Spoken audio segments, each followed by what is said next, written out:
Golf Central on YouTube is brought to you by the new Apex irons from Callaway. Steve Wheatcroft turned professional in 2001. The longtime player amassed 2 wins on the Korn Ferry Tour. He earned his PGA Tour card for the 2010 season and returned to the PGA Tour once again in 2012. Then he walked away from the game after 2019 with full status still on the Korn Ferry Tour. On Sunday, he took to social media, penning a piece that is available to read in the link on his bio on X. He candidly shares his personal journey and struggles. He captioned the piece, "The thing about hanging on by a thread is that it's always just that close to snapping. I should have spent time building up that thread, but instead, I assumed everything would work itself out until the day came that it didn't. No more silence," close quote. Steve is joining us right now. First of all, Steve, thank you very much for taking the time to join us and for what you did, which was very personal. Why did you feel like now was the time to tell this story? Oh, hello, Matt. Why not? I guess is the easy answer. I equate it to buying life insurance. If it's something you know you're going to do, why sit here and wait for something bad to happen? I just, the golf world's been through a lot here in the last year or so with the mental health aspect of it. And I've obviously been through my own struggles. And if I was going to release it, why not release it now? I've been talking with the PGA Tour about their mental health platforms and how how we can better serve the players out there so things like this don't happen. But I knew I was going to release a letter at some point. I didn't know if it was going to go just to the tour players or if it was going to go out in public. And then I just said, why not just send it on out? Was there any trepidation on your part, Wheatie? Was there any fear of sending this out there, exposing yourself? The only thing I was more worried about than anything else is that I was going to bother my family, and they didn't want me to put this out there in public. And once everybody's been incredibly supportive. I just didn't want to hurt my parents, my sister, my wife, my kids. I wanted everybody to know that it's coming from a positive place, and all I was trying to do was help other people so that they didn't have to go through the journey that I've been through, or some of the other guys have gone through on the PGA Tour. And it's all from a place of just trying to help people. And that's all I was really worried about. With all the stuff I've gone through in the last year or two, I'm not worried about somebody giving me backlash on Twitter because I decided to try to help people. So I'm beyond that point at this point in my life. You put another social media message out where you said thank you to people for the way that they responded.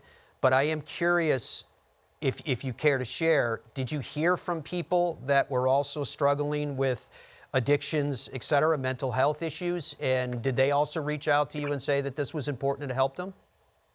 Yes, very much so. That's been it's been fun. It's changed my role in life, so to speak, here in the last couple of days. And I mean that in a positive way. I've had a lot of people reaching out saying, I've been doing the same thing you've been doing for years. I've been trying to find a way out. Your story inspired me. I've got 3 different messages that I can think of this morning where I've gotten from people that said, look, I can't remember the last day, I didn't have a drink, and I haven't drank for 3 days since your article came out. I appreciate everything you've said. And I've been trying to do my best to get back to pretty much everybody, but it's obviously very overwhelming. It's just been hundreds and hundreds of messages. But just to see, even in a 3-day period, the progress it's already had, that's all I was trying to do, is just get through to one person, then it was worth it. And it's been very, very overwhelming. I've heard from tour players, I've heard from caddies, I've heard from tour wives, I've heard from people that I haven't seen in 35 years. It's been it's been overwhelming how positive everybody's been. When people are on the outside looking in at what you guys have done for your career, it seems as though the streets are paved with gold, but there's a lot that obviously from the outside we don't know.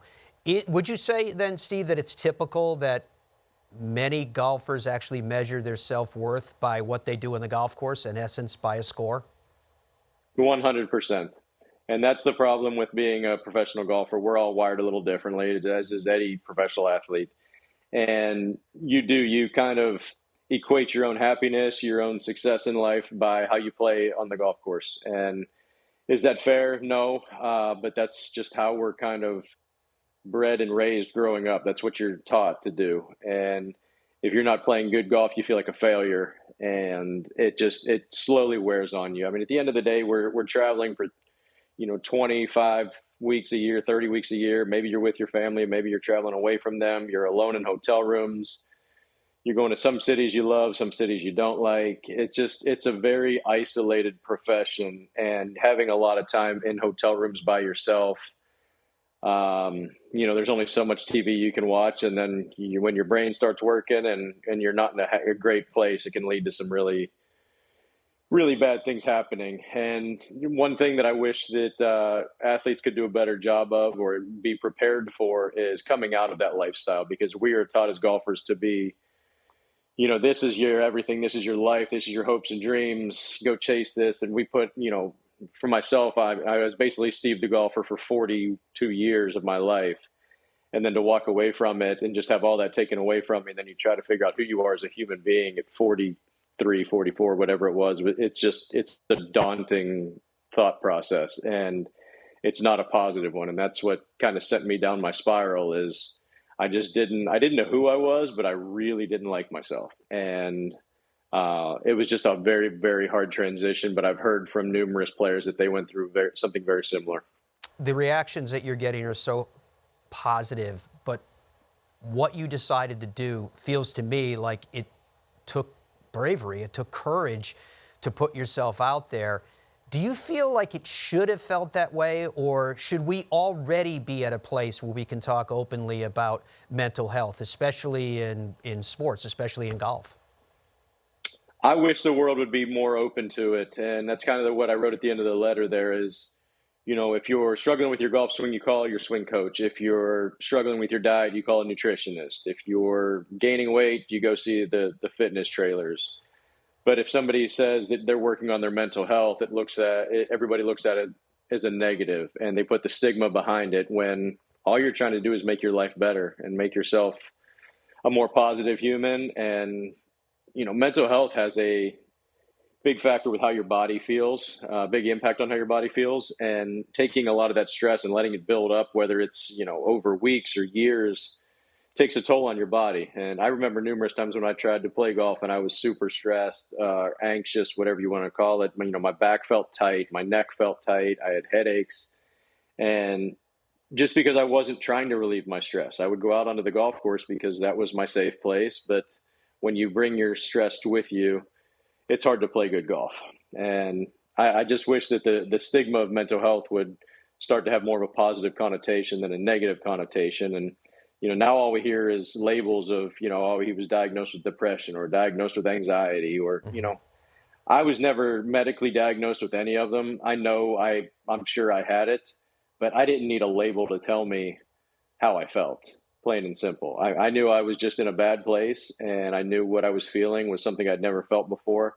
And I knew it wasn't positive. So I didn't need somebody to tell me I was depressed. I knew how I felt. So that's the other one. I wish they could get rid of some of these labels and just talk to people for who they are instead of trying to put a label on them.